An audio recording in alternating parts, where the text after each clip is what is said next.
অন্যতম একটি স্বেচ্ছাসেবী সংগঠন যেটি বাংলাদেশের সারা দেশে প্রায় সকল জেলায় এই সংগঠনের কার্যক্রম রিজিয়ন ও বিদ্যানন্দ ফাউন্ডেশন কর্তৃক আনন্দিত হবেন।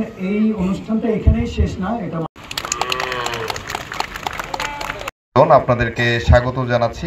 আজকের এই অনুষ্ঠানের ভেন্যুটা দেখে আমন্ত্রিত অতিথি ফলো করব না, আমাদের এখানে আমাদের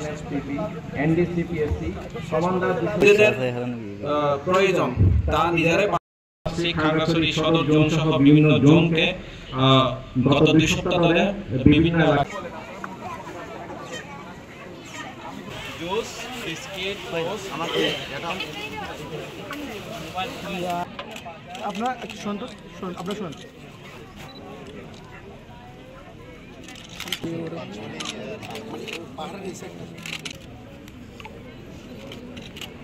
আপনারা যে আজকে 500 জনকে দেওয়া হবে, কালকে